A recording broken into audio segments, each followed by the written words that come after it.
Welcome to Democracy Now!, democracynow.org, the Quarantine Report. I'm Amy Goodman. In a pair of 7-2 rulings, the Supreme Court has rejected President Trump's claim of absolute immunity under law. The court ruled a Manhattan grand jury could have access to the president's tax returns, but it remains unlikely any of Trump's tax records will be seen before the election. In both cases, Chief Justice John Roberts, Brett Kavanaugh, and Neil Gorsuch sided with the liberal justices. Roberts wrote, quote, "In our system, the public has a right to every man's evidence, and since the founding of the republic, every man has included the President of the United States," they wrote. In a separate decision, the court affirmed that Congress can subpoena records from a president, but ordered a lower court to reconsider the significant separation of powers concerns before such subpoenas are approved. Trump lashed out at the court's rulings. So from a certain point, I'm satisfied. From another point, I'm not satisfied because, frankly, this is a political witch hunt, the likes of which nobody's ever seen before. It's a pure witch hunt. It's a hoax.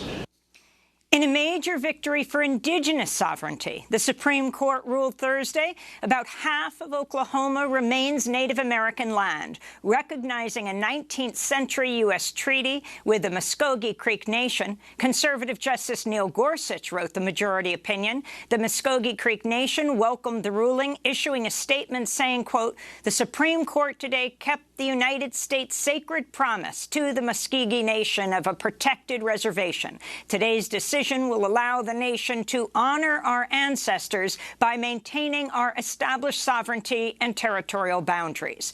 We'll have more on the Supreme Court's decisions later in the program.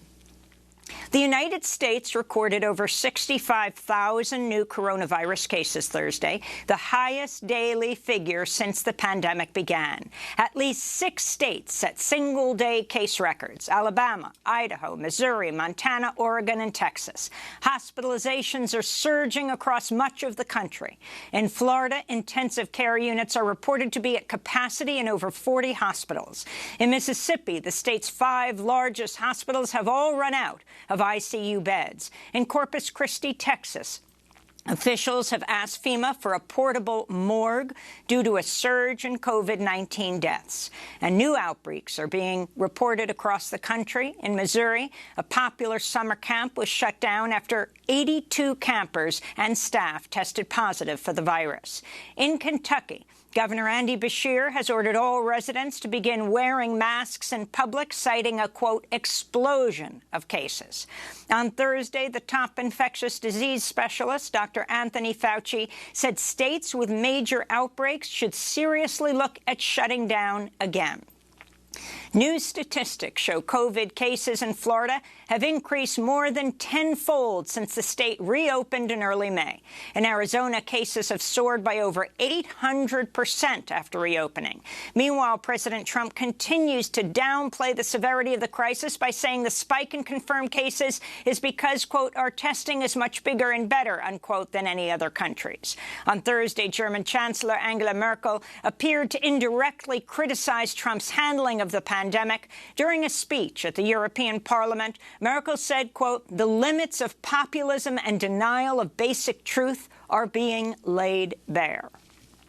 In other international news, India, South Africa, and Mexico all reported setting new daily infection records Thursday. India is approaching 800,000 confirmed cases, the world's third highest total, behind the United States and Brazil.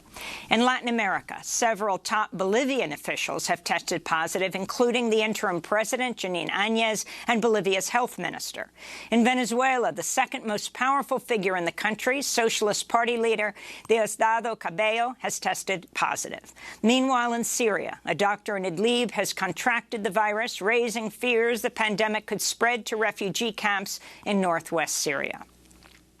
In economic news, another 1.3 million people have filed for unemployment aid, bringing the total to 48 million over the past 16 weeks. This comes as Republican lawmakers are refusing to extend a program that's given unemployed workers an extra $600 in weekly jobless benefits.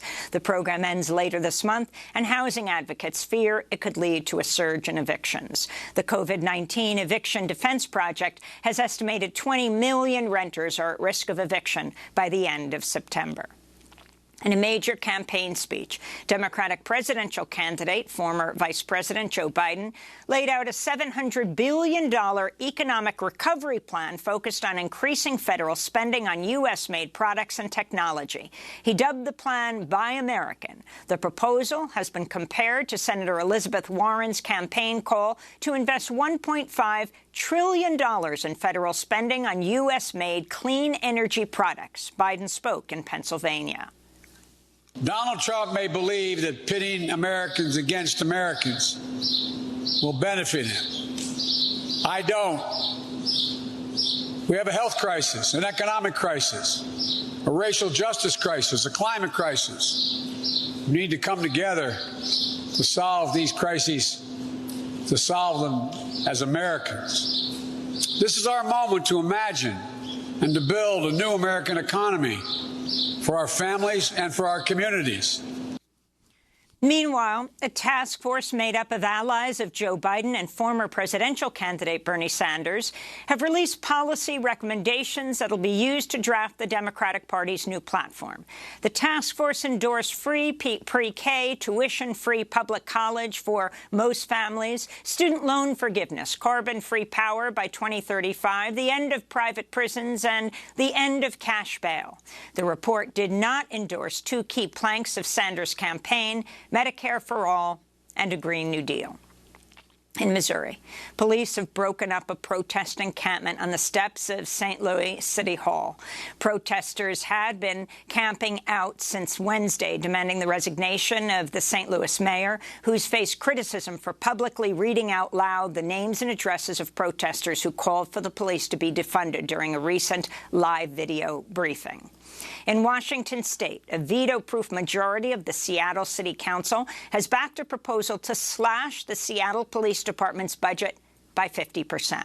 Seattle's mayor and police chief have opposed the move to defund the police.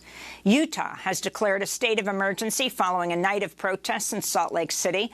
On Thursday, the Salt Lake County District Attorney announced no officers would be charged in the killing of Bernardo Palacios Carvajal, a 22-year-old man who was shot at more than 30 times as he fled police in May.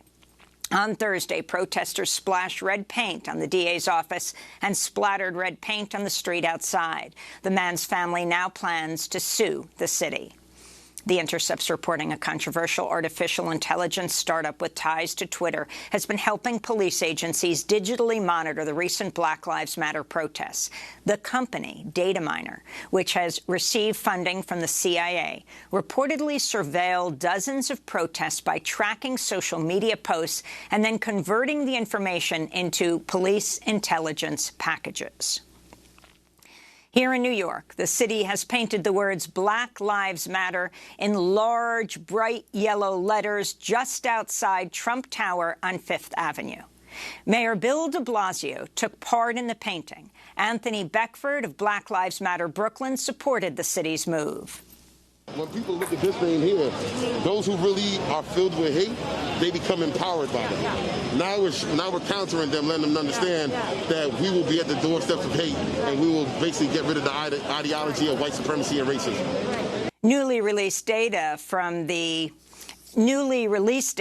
the Small Business Association show at least 8 hate groups, including anti-immigrant and anti-LGBT organizations, have received loans under the Paycheck Protection Program. One recipient was the Center for Immigration Studies. The Southern Poverty Law Center has labeled the center a hate group, in part because it circulated the writings of white nationalists and anti-Semitic writers on at least 2,000 occasions in recent years. The Center for Immigration Studies received up to $1 million under the PPP program. This comes as small Black and Latinx business owners say they were shut out of the loan program. The chair of the Joint Chiefs of Staff, General Mark Milley, broke with President Trump Thursday and signaled support for changing the names of U.S. military bases named after Confederate generals. Milley told the House Armed Services Committee there's no place in the armed forces for, quote, symbols of racism. We've also got to take a hard look at the symbology, the symbols, things like Confederate flags and statues and bases and all that kind of stuff. The Confederacy, the American Civil War was fought.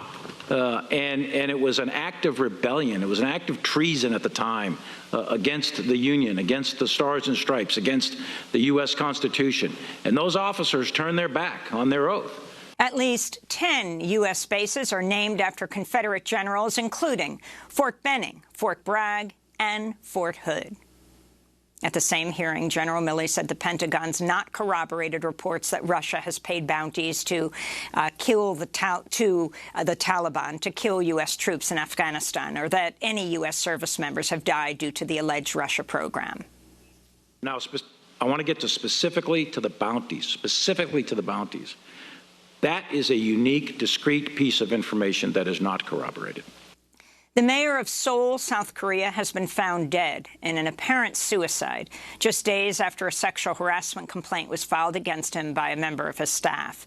Mayor Park Won-soon was one of the most powerful politicians in South Korea, was considered a possible future presidential candidate. In immigration news, Immigration and Customs Enforcement reportedly plans to launch a 6-week so-called Citizens Academy class in Chicago, where the agency plans to teach attendants defensive tactics and firearms familiarization to arrest undocumented people. Immigrant rights advocates are sounding the alarm on the initiative, which ICE hopes to expand nationwide.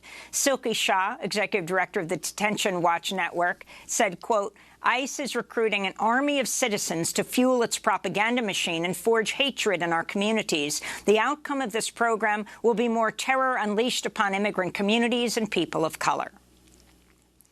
In more immigration news, BuzzFeed reports the Trump administration's told a federal judge immigrant families should not be released from the custody of Immigration and Customs Enforcement, prompting fears that immigrant children could potentially be separated from their parents once again. The court filing comes over a week after a federal judge ordered ICE to free children in their custody by mid-July due to concerns over rising coronavirus infections. That ruling stems from a March lawsuit demanding ICE release all families held at 3 detention centers in Texas and Pennsylvania. Immigrant rights advocates fear the move by the Trump administration could force immigrant parents to choose between separating from their children or exposing them to COVID-19. And the Los Angeles County Sheriff's Department has ruled that suicide was the cause of death for a 24-year-old black man found hanging from a tree in the city of Palmdale, California. Robert Fuller's body was found June 10th. The FBI had launched a probe into Fuller's death after his family questioned the initial ruling that he had killed himself. And those are some of the headlines. This is Democracy Now!, democracynow.org, The Quarantine Report. I'm Amy Goodman.